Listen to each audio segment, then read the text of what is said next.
Hello students, welcome back to the subject Social Science, Geography, Lesson 3 for 7th standard, Our Changing Earth. The lithosphere is broken into a number of plates known as lithospheric plates. அதாவது lithosphere என்றது பூமியில் காணப்படக்கூடிய இந்த எர்த்தில் இருக்கக்கூடிய ஒரு crust layer, சாலிடாக இருக்கக்கூடிய ஒரு க்ரஸ்ட் லேயர், அதோட மேல் பாகம் இருக்கு இல்லையா, இது எப்படி இருக்குது அப்படின்னா நிறைய துண்டுகளாக உடஞ்சிருக்கு. யூஆர் நோ தட் நம்ம என்ன பண்ணியிருக்கோம், நம்மளோட இடத்துல 7 காண்டினென்ட்ஸ் இருக்குது. அந்த காண்டினென்ட்ஸோட லேயர் என்ன ஆகிட்டுருக்கு அப்படின்னா உடஞ்ச துண்டுகளாக இருக்கு இல்லையா, அந்த மாதிரி தான் லித்தோஸ்பியருக்கும் பிரேக்காக இருக்குது. நிறைய புரோக்கன் உடஞ்ச துண்டுகளாக இருக்குது. அது என்னன்னு சொல்கிறாங்க அப்படின்னா lithospheric plates அப்படின்னு மென்ஷன் பண்ணுறாங்க. You will be surprised to know that these plates move around very slowly. இந்த பிளேட்ஸ் என்ன ஆகும் அப்படின்னா ரொம்ப ஸ்லோவாக மூவ் பண்ணிக்கிட்டே இருக்கும். just a few millimeters each year. அதாவது ஒரு வருடத்துக்கு சில மில்லிமீட்டர் என்ன ஆகும்னா நகரும். அதாவது நீங்கள் பார்க்கக்கூடிய இந்த காண்டினென்ட்ஸ் இருக்கு இல்லையா, பெரிய பெரிய கண்டங்கள், அந்த எல்லாமே என்ன பண்ணுது அப்படின்னா சில மில்லிமீட்டருக்கு ஒவ்வொரு வருடமும் என்ன ஆகிட்டே இருக்குது, நகர்ந்துக்கிட்டே இருக்குது. This is because of the movement of the molten magma inside the earth. இது எதனால் மூவ் பண்ணுது அப்படின்னா பூமிக்கு நடுவில் இருக்கக்கூடிய உருகிய பாறைகள், மேக்மாஸ் நிறைய இருக்குது இல்லையா, பூமி சுழலும் போது அந்த மேக்மாக்களும் சுழல ஆரம்பிக்கிறதுனால இந்த மாற்றங்கள் ஏற்படுது. அந்த காண்டினென்ட்டோட பிளேட்ஸ் என்ன ஆகுது அப்படின்னா மூவ் ஆகுது. The molten magma inside the earth moves in a circular manner as shown in the activity. அதாவது அந்த மேக்மா எப்படி ஆகுது அப்படின்னா அந்த பூமி சுற்றும்போது அந்த மேக்மாவும் சேர்த்து ஒரு சுழற்சியை ஏற்படுத்துது. The movement of these plates causes changes on the surface of the earth. இந்த மூமெண்ட்ஸ் இருக்கு இல்லையா, மேக்மாவோட மூமெண்ட்ஸ், இது புவியில் நிறைய மாற்றங்களை ஏற்படுத்துது. The earth movements are divided on the basis of the force which caused them. அந்த ஃபோர்ஸை ஏற்படுத்துறது மூலயமா இந்த மூமெண்ட்ஸை 2 வகைகளாக பிரிக்கிறாங்க. The forces which act in the interior of the earth. அதாவது பூமிக்கு உள்பகுதியில் மாற்றங்களை ஏற்படுத்துச்சுன்னா அது எண்டோஜெனட்டிக் ஃபோர்ஸஸ் அப்படின்னு அழைக்கப்படுது. And the forces that work on the surface of the earth are called exogenetic forces. அதாவது பூமிக்கு மேலே, அதாவது இப்போ என்ன அப்படின்னா நிலம் இருக்கு இல்லையா, பூமியை தோண்டுவீங்க இல்லையா, இன்னும் தோண்டிகிட்டே போனால் உள்ள பாறைகள் இருக்கும், அந்த மாதிரியான இடங்களில் ஏற்படுற மாற்றத்துக்கு பேர் எண்டோஜெனிக் ஃபோர்ஸஸ். அதுவும் பூமிக்கு மேலே ஆறுகள் இருக்குது, மலைகள் இருக்குது, அந்த மாதிரியான அமைப்புகளில் ஏற்படக்கூடிய மாற்றம் மேலே ஏற்படக்கூடியது தான் எக்ஸோஜெனிக். எக்ஸோனா வெளியிலன்னு சொல்லுவோம் இல்லையா, exogenic forces. You see the timetable, it is a very clear about that earth movements இல்லையா. அந்த டேபிள்ஸ் பாருங்கள், எர்த் மூமெண்ட்ஸ் 2 டைப்பாக பிரிக்கிறாங்க. One is endogenetic, another one exogenetic. எண்டோஜெனட்டிக்னா பூமிக்குள்ள, எக்ஸோஜெனட்டிக்னா பூமிக்கு வெளியில். எது மூலியமாக ஏற்படுதுன்னா 2 இருக்குது. ஒன்று சடன் ஃபோர்ஸஸ், இன்னொன்று டயஸ்ட்ரோஃபிக் ஃபோர்ஸஸ். சடன் ஃபோர்ஸஸ்னால் திடீர்னு ஏற்படுற ஒரு அதிர்வு. இப்போ டயஸ்ட்ரோஃபிக் ஃபோர்ஸஸ்னால் நான் சொன்னேன் இல்லையா, ஒவ்வொரு இயற்குமே மில்லிமீட்டர் நகர்ந்துக்கிட்டே இருக்குது அப்படின்னு. அப்போது அந்த மாதிரி பொறுமையாக ஏற்படக்கூடிய ஒரு நிகழ்வு. அப்போது அந்த சடன் ஃபோர்ஸஸ்னால் எதெல்லாம் அப்படின்னா எர்த்குவேக், வால்கேனோ, தென் லேண்ட்ஸ்லைட்ஸ். இப்போ திடீர்னு ஒரு புவி நிலநடுக்கம் வருது, 2 பூமிக்கு அடியில் இருக்கக்கூடிய சின்ன சின்ன எர்த்குவேக்ஸ் 2 மோதிக்கிச்சு அப்படின்னா நமக்கு எர்த்குவேக் வரும். திடீர்னு வால்கனோஸ், எரிமலைகள் வெடிச்சுது அப்படின்னா ஒரு அதிர்ச்சி ஏற்படும் இல்லையா. இது எல்லாத்தையும் என்னென்னு சொல்கிறாங்க அப்படின்னா சடன் ஃபோர்ஸஸ், திடீர்னு ஏற்படக்கூடிய ஃபோர்ஸஸ். தென் டயஸ்ட்ரோஃபிக் ஃபோர்ஸஸ்னால் பில்டிங் மவுண்டெயின்ஸ். அதாவது இந்த மவுண்டெயின்ஸ் எப்படி பில்ட் ஆகும் அப்படின்னா 2 லேண்ட்ஸ்லைட்ஸு, 2 அந்த லேண்ட் பிளேட்ஸ் இருக்கு இல்லையா, அது 2 ஸ்லோவாக மெர்ஜ் ஆகும்போது நடுவில் இருக்கக்கூடிய அந்த லேண்ட் என்ன ஆகும்னா கொஞ்சம் உயரமாக ஆகும். ஸோ அது மூலிமா தான் உங்களுக்கு மவுண்டெயின் உருவாகுது. ஸோ இப்போ நம்ம பார்த்துட்டு இருக்கிறது எல்லாமே எதை பற்றினா எண்டோஜெனிக் ஃபோர்ஸ் பற்றி. அடுத்து என்ன, எக்ஸோஜெனிக் ஃபோர்ஸஸ். எரோஷனல் அண்ட் டெப்போஷனல், இந்த 2 விஷயத்து மூலியமாக தான் இந்த எக்ஸோஜெனிக் ஃபோர்ஸஸ் ஏற்படுது. எரோஷனல் அப்படின்னா அரிப்பு அப்படின்னு அர்த்தம், அரிக்கிறது. இப்போ மண் அரிக்கிறது அப்படின்னு சொல்லுவாங்க இல்லையா. இப்போ ஒரு ஆறு அடிச்சிட்டு போகுதுன்னு வச்சுக்கோங்க, நீங்கள் நல்லா நார்மலாக நிலம் இருந்திருக்கும், ஆனால் அடிச்சுட்டு போகும்போது என்ன ஆகிடும், அந்த நிலம் உடஞ்சி அடிச்சுட்டு போகும் இல்லையா, அதை அரிச்சிட்டு போகிறது, அரிப்பு, எரோஷன் அப்படின்னு சொல்கிறது. டெப்போசிஷனல் அப்படின்னா என்ன அர்த்தம்னா ஒரு ரிவரே எடுத்துக்கோங்க, அந்த ரிவர் தண்ணியில் அடிச்சுட்டே போயிட்டு இருக்கும்போது அதை அடிச்சுட்டு எல்லாத்தையும் என்ன பண்ணோம் அப்படின்னா ஒரு இடத்துல ஸ்லோ ஆகும்போது ஒரு இடத்துல சேவ் பண்ணிட்டு போயிடும். அது பேர் டெப்போசிஷன், படிய வைக்கிறது அப்படின்னு சொல்லுவாங்க. இப்போ இது எது மூலியமாலாம் ஏற்படுது அப்படின்னா ரிவர், விண்ட், சீ வேவ்ஸ். இப்போ இந்த ஆறு, காற்று, அப்புறம் கடல் அலைகள், தென் கிளேஷியர். இந்த கிளேஷியர் மூலிமா கூட என்ன ஆகுது அப்படின்னா இந்த படிய வைத்தலும் எரோஷன் அண்ட் டெபாசிஷன் வந்து ஆக்டிவிட்டீஸ் வந்து நடக்குது. You see lithospheric plates. The earth's crust consists of several large and small rigid irregularly shaped plates. அதாவது பூமி வந்து எப்படி இருக்கும்னா, இப்போ நீங்கள் ஒரு எக்கு எடுத்துக்கோங்க. எக்கு வந்து மேலே ஒரு ஷெல் இருக்கு இல்லையா, அந்த மாதிரியான ஒரு சின்ன லேயர் தான் என்ன இருக்குன்னா பூமியில் வந்து எர்த்து ஃபுல்லாக ஒரு லேயர் இருக்குது. அப்போ அந்த எக் ஷெல் உடஞ்ச மாதிரி இருந்தால் எப்படி இருக்கும், அந்த மாதிரியான உடஞ்சி போன மாதிரி தான் வந்து நம்மளோட க்ரஸ்டோட அந்த எர்த்தோட லேயரும் இருக்குது. சின்னதாக பெருசாக அது எந்த ஷேப்பில் வேணாலும் இருக்கலாம். which contains continents and the ocean floor. இப்போது அந்த பிளேட்ஸ் இருக்கு இல்லையா, அது 2 டைப்ஸாக இருக்குது. ஒன்று காண்டினென்ட்டு, ஒன்று ஓஷன் ஃப்ளோர். அதாவது கண்டங்கள் இருக்கு இல்லையா, பெரிய continents, Europe continent, Asia continents, அந்த பிளேட் இருக்குது. தென் ஓஷன், கடல் இருக்கு இல்லையா, அந்த கடல் கடியிலையுமே இந்த மாதிரியான க்ரஸ்ட் லேயர்ஸ்லாம் காணப்படுது. Endogenic forces sometimes produce sudden movements and at the other times produce show movements. இந்த எண்டோஜெனட்டிக் வந்து சடன் மூமெண்ட்ஸும் வரும், ஒரு ஸ்லோவான மூமெண்ட்டையும் கொடுக்கும் இல்லையா. Sudden moments like earthquake, volcanoes causes mass destructions over the surface of the earth. இந்த எர்த்குவேக்கும் நிலநடுக்கமும் எரிமலை வெடிப்பு வந்து பூமி மேல் பகுதியில் பல மாற்றங்களை ஏற்படுத்துது. அது என்னன்றது நம்ம பார்க்கலாம். You see the picture, this is a volcano. A volcano is a vent in the earth crust through the which molten material erupts suddenly. அதாவது இந்த எரிமலை இருக்குது, இந்த எரிமலைகளுக்கு உள் பகுதியில் என்ன இருக்குது அப்படின்னா பாறைகள் வந்து உருகி காணப்படுது இல்லையா. எரிமலைக்கு மேலே என்ன இருக்கும், ஒரு வெண்ட் இருக்கும், ஒரு ஓப்பன் இருக்கும். ஸோ அப்போ அந்த மேக்மாஸ் வந்து என்ன ஆகும் அப்படின்னா உள்ளே இருக்கக்கூடிய உருகுனது இந்த வெண்ட் வழியாக, அதாவது எரிமலைகள் வாய் வழியாக என்ன ஆகும்னா வெளியில் வரும்.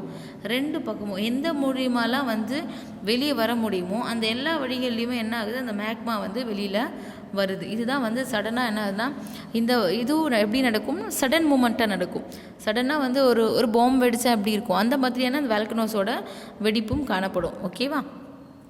You see the word origin, endo inside, எக்ஸோனா அவுட் சைட்னு அர்த்தம். இப்போ ஜெனட்டிக்ன்றது ஆரிஜின், ஒரு ஜென்ரலான வேர்டு, உருவாகிறது அப்படின்னு சொல்கிறது. அந்த வேர்டு ரெண்டுத்தையும் எண்டோஜெனிக் அண்ட் எக்ஸோஜெனிக் சேர்க்கும்போது உங்களுக்கு ஒரு புதிய வார்த்தைகள் கிடைக்கிது. இப்படி தான் வந்து வேர்டு வந்து ஆரிஜின் பண்ணுறாங்க. Similarly, when the lithospheric plates move, the surface of the earth vibrates. எப்போ வந்து இந்த லித்தோஸ்பிரிக் பிளேட்ஸ் மூவ் ஆகுதோ அப்போ என்ன ஆகுனா ஒரு சின்ன வைப்ரேஷன் இருக்கும். You know the vibrate of the mobile இல்லையா, நீங்கள் அந்த வைப்ரேஷன்ஸ் ஃபீல் பண்ணியிருப்பீங்க. இப்போ நிலநடுக்கம் வரும்போது கூட நமக்கு அந்த மாதிரியான ஒரு சின்ன வைப்ரேஷன் தான் இருக்கும் இல்லையா. இப்போது அந்த பிளேட்ஸ் மூவ் ஆகும்போது தான் நமக்கு அந்த மாதிரி வைப்ரேஷன்ஸ் வருது. The vibrations can travel all around the earth.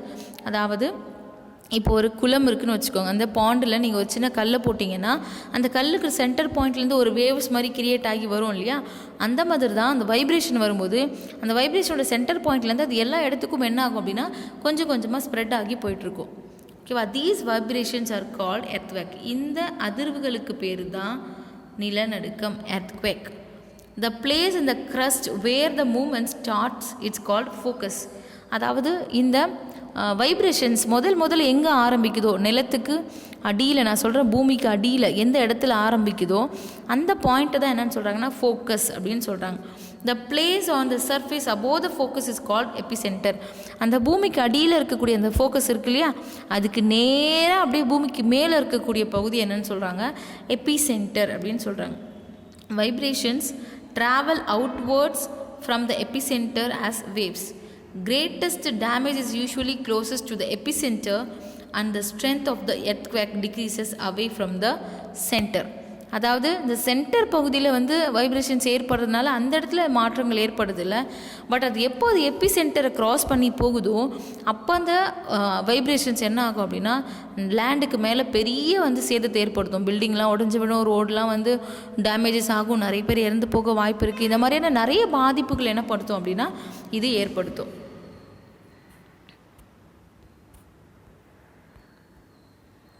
You see the picture, இது வந்து ஒரு லேண்டு, ஒரு நிலம் அப்படின்னு வச்சுக்கோங்க. நிலத்துக்கு அடியில் ஏற்படக்கூடிய வைப்ரேஷன் பாயிண்ட் இருக்கு இல்லையா, அதுக்கு பேர் தான் ஃபோக்கஸ். அப்படியே அதோட நேர் பகுதி மேலே என்னன்னு சொல்கிறாங்க அப்படின்னா எபி சென்டர். இங்கே பாருங்கள், அந்த வைப்ரேஷன் வேவ்ஸ் என்ன ஆகுது, எல்லா டைரெக்ஷன்லையும் என்ன ஆகும் அப்படின்னா ஸ்ப்ரெட் ஆகி போகுது இல்லையா.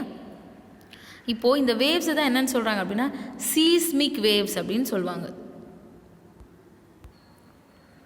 You see that there are 3 types of earthquake waves. 3 டைப்ஸில் earthquake waves இருக்குது. One is P waves, another S waves and L waves.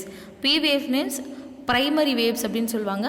அந்த வைப்ரேஷன் ஏற்பட்ட உடனே வருது இல்லையா, அது பேர் தான். இது பேர் லாஞ்சிடியூட்னல் வேவ்ஸ். ரொம்ப லாங் ட்ராவலுக்கு என்ன ஆகும்னா இது மூவ் பண்ணி போகும். எஸ் வேவ்ஸ் அப்படின்னா செகண்டரி வேவ்ஸ், அதாவது அந்த ப்ரைமரி வேவ்ஸ்க்கு அடுத்து இன்னும் கொஞ்சம் ஸ்லோவாக அது ட்ராவல் ஆக ஆரம்பிக்கும். எல் வேவ்ஸ்ன்றது சர்ஃபேஸ் வேவ்ஸ், அதாவது பூமிக்கு மேல் பகுதியில். இப்போது வந்து இந்த 2 வேவ்ஸ் பூமிக்கு அடிப்பகுதியில் ட்ராவல் ஆகுது, அது பூமிக்கு மேல் பகுதியில் வந்த உடனே அது என்னவா ஆகுது அப்படின்னா அது சர்ஃபேஸ் வேவ்ஸ் அப்படின்னு சொல்கிறாங்க. ஓகேவா?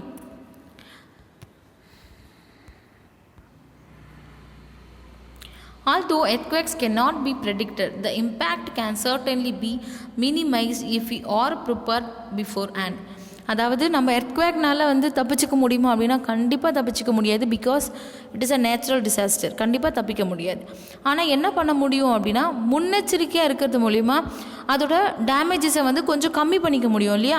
இப்போ நீங்கள் ஒரு பெரிய பில்டிங்ஸ்லக்குள்ளே இருக்கீங்க, அங்கே இருக்க பீப்புள்ஸ் எல்லாரையும் வெளியில் வந்துட்டாங்கன்னா அந்த பீப்புளோட லைஃப்பை என்ன பண்ண முடியும், நம்மளால் சேவ் பண்ணிக்க முடியும். அந்த மாதிரியான அதோட டேமேஜஸ்லாம் என்ன பண்ணிக்கலாம் அப்படின்னா மினிமைஸ் பண்ணிக்கலாம்.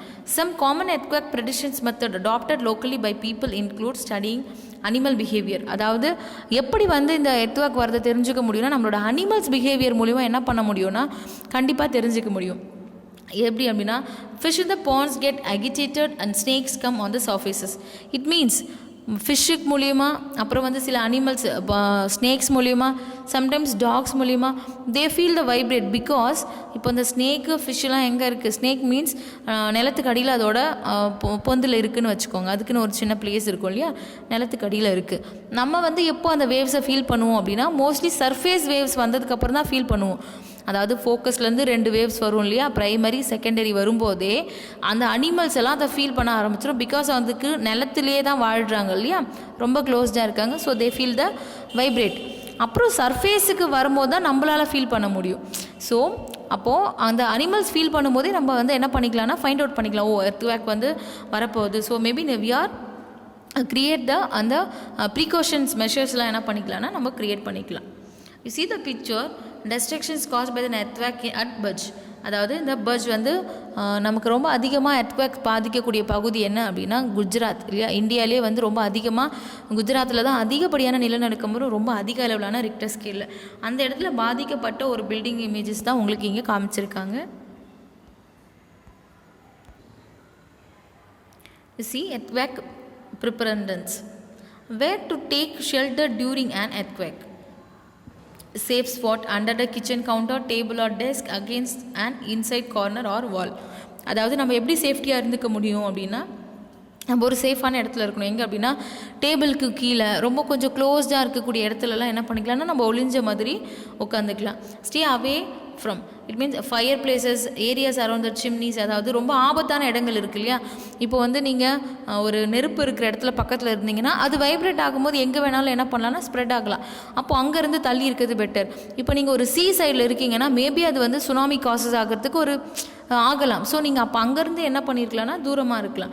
தென் அதுக்கு தேவையானதை வந்து ப்ரிப்பேர்டாக இருக்கணும். உங்களோட ஃபேமிலி மெம்பர்ஸ்க்கு சொல்லி அந்த டிசாஸ்டரை ஃபேஸ் பண்ணுறதுக்கான தைரியத்தோடு அந்த மாதிரி இருக்கிறதும் ரொம்ப நல்லது. இது வந்து உங்களோட ப்ரிப்பரேஷன், எர்த்குவேக்ஸ் வரும்போது எப்படி வந்து நீங்கள் ப்ரிப்பேர்டாக இருக்கீங்க அப்படின்றதுக்கு. You see that, you know, an earthquake is measured with a machine called seismograph. அந்த எர்த்குவேக்கோட அளவு மெஷர் பண்ண முடியாது இல்லையா, அதை என்னன்னு சொல்கிறாங்க சீஸ்மோகிராஃப் அப்படின்னு சொல்கிறாங்க. The magnitude of the earthquake is measured on the Richter scale. அதோட அளவை எதில் மெஷர் பண்ணுவாங்க அப்படின்னா இந்த ரிக்டர் ஸ்கேலில் தான் மெஷர் பண்ணுவாங்க. எர்த்குவேக் இது வரைக்கும் வந்து 2.0 அப்புறமா இன்க்ரீஸ் ஆகி 5, 6, 7, 9 வரைக்கும் என்ன இருக்குது அப்படின்னா நமக்கு நிறைய மேக்னிடியூடில் இந்த எர்த்குவேக்ஸ் வந்து வந்திருக்கு. ரொம்ப மேஜராக இருக்கிறது என்னன்னு சொல்லுவாங்க அப்படின்னா 9, 6க்கு மேலே இருந்தாலே அது பெரிய ஆபத்தை ஏற்படுத்தக்கூடிய ஒரு எர்த்குவேக்காக தான் அது இருக்கும். சரிங்களா? ஸோ ஸ்டூடெண்ட்ஸ், நெக்ஸ்ட் டைம்ஸ் வந்து எர்த்குவேக் வரலனா ஓகே, பட் வரும்போது என்ன பண்ணணும் அப்படின்றது வந்து நீங்கள் தெரிஞ்சுட்டு அதுக்கான நாலேஜோடு இருங்க. தென் அதை பற்றின நாலேஜை வந்து நீங்கள் இன்னும் போய் உங்களோட ஃபர்தர் உங்களோட ஓன் டீட்டெயில்ஸில் போய் அதை கலெக்ட் பண்ணி அதோட டீட்டெயில்ஸ் பாருங்கள். Thank you students. We see the next topic in the next video. Thank you.